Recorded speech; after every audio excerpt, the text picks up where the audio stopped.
Tu t'es remis à courir, cela faisait si longtemps et ça fait du bien. Et aïe! Tu es submergé par une sensation de douleur au flanc. Est-ce parce que tu n'es pas en forme? Tu ressens une douleur vive et lancinante juste sous les côtes. Cela s'appelle un point de côté, et c'est en fait quelque chose de très courant chez les coureurs. Un point de côté se produit généralement d'un seul côté, d'où le nom. Et parfois, tu peux même ressentir une douleur à la pointe de ton épaule du même côté aussi. Cela rend la poursuite de l'activité définitivement plus difficile, et tu peux même avoir du mal à respirer. Personne ne sait vraiment pourquoi cela se produit. Certains pensent que la sensation désagréable est causée par la diminution du flux sanguin vers le diaphragme. Ce dernier est un tissu semblable à un muscle situé sous tes poumons. Il t'aide à respirer car en se contractant de façon rythmique, il aide à élargir tes poumons. Certains aliments peuvent aussi provoquer des points de côté. Lorsque ton estomac a besoin de plus de sang pour digérer certains liquides ou aliments, ton corps pompe plus de sang du diaphragme.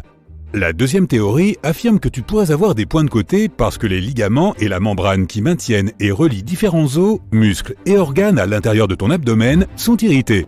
Lorsque tu cours, l'impact tire tous les organes de la région de ton abdomen vers le bas.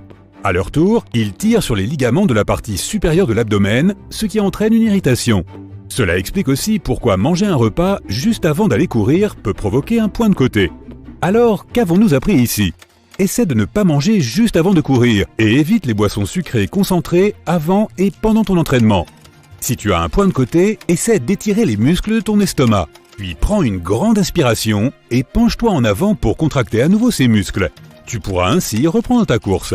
En parlant d'anomalies anatomiques, il est impossible pour la plupart des gens de se lécher les coudes. Vas-y, essaie. Peu importe l'angle pour lequel tu optes, ta langue est tout simplement trop courte pour atteindre cet endroit.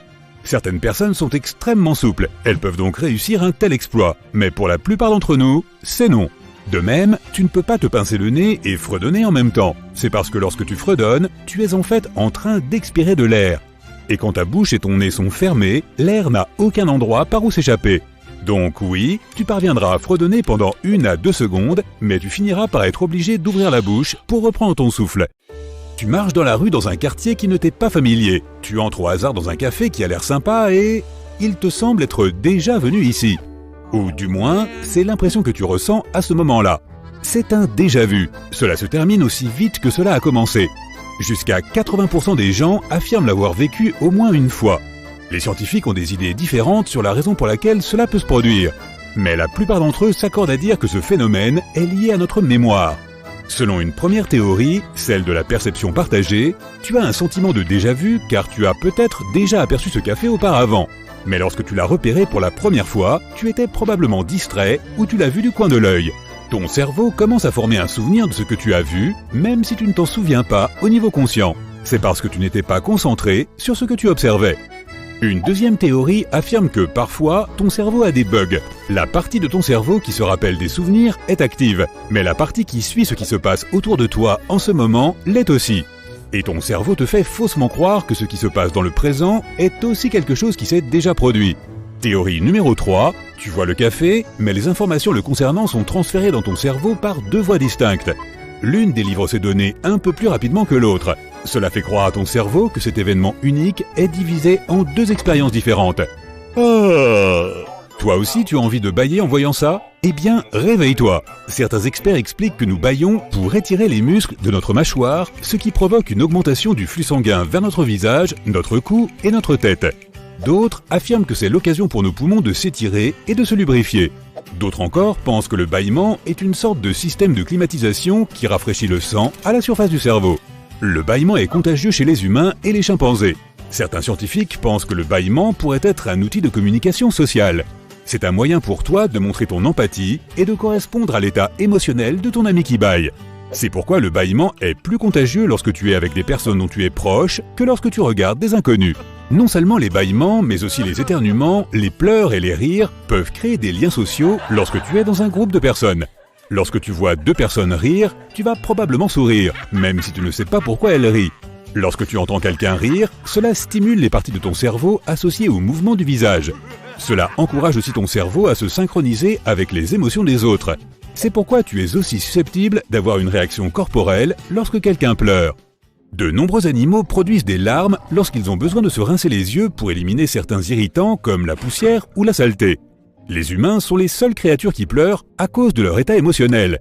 Les larmes émotionnelles ont une composition différente de celle que nous produisons lorsque nous avons besoin de rincer nos yeux.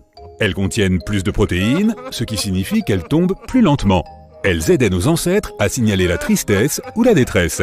Mais généralement, seules les personnes qui sont à proximité peuvent voir nos larmes. Cela signifie que personne, à part les compagnons les plus fiables, ne peut lire ces signaux. Certains animaux comme les lamantins, les otaries, les phoques et les loutres de mer boivent parfois de l'eau de mer. Mais leur corps excrète le surplus de sel et ils peuvent facilement le gérer. De nombreux animaux qui vivent dans ou près d'un environnement salé, comme les requins, certains oiseaux, les serpents ou même les poissons, ont un mécanisme corporel spécial qui les aide à se débarrasser du sodium supplémentaire. Les humains, quant à eux, ne peuvent pas boire d'eau de mer. Elle est toxique pour nous, car notre corps ne peut pas se débarrasser d'une telle quantité de sel.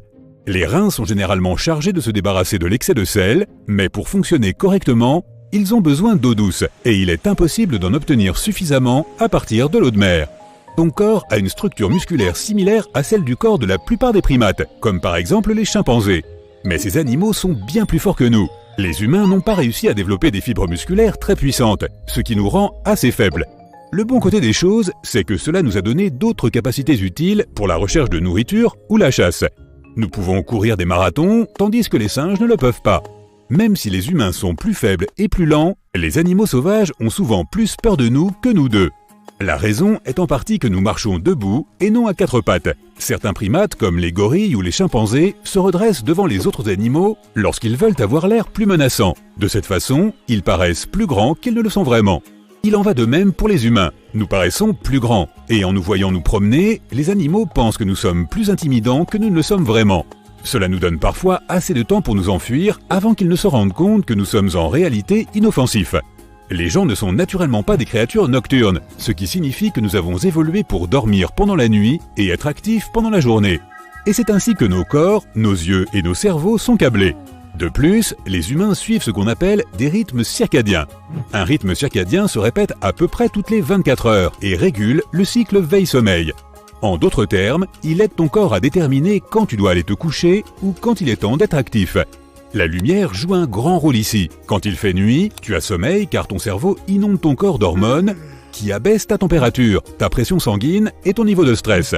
Mais quand il fait jour, ton corps produit des substances chimiques spéciales qui te rendent plus alerte. Et si ça ne suffit pas, tu peux aussi boire du café. Tiens-toi bien droit pour ce qui va suivre. Ta posture peut influencer tes pensées. Elle reflète généralement ce que tu ressens. Selon que tu es assis en position droite ou avachie, ton cerveau se rappelle différents souvenirs. Ils sont soit optimistes, bienveillants et positifs, soit liés à des événements où tu t'es senti impuissant et vaincu. Ce n'est pas très amusant quand quelqu'un te chatouille. La plupart des gens trouvent même cela désagréable. Et pourtant, nous nous mettons à rire quand on nous chatouille. Dans ce cas, le rire est une sorte de mécanisme de défense naturel. Lorsque quelqu'un te chatouille, cela déclenche la partie de ton cerveau qui anticipe la douleur. Cela fait croire à ton cerveau que tu es en danger. C'est pourquoi tu te mets à rire. C'est un signe de soumission. Beaucoup de gens ont peur du noir, et il y a une raison évolutive à cela. Les monstres sous ton lit peuvent sembler être un scénario de film d'horreur, mais pour nos ancêtres, ils étaient bien réels. Ils devaient faire face à des animaux sauvages qui les chassaient principalement la nuit. De plus, les gens étaient particulièrement vulnérables à ce moment de la journée. La vision humaine n'est pas adaptée à l'obscurité.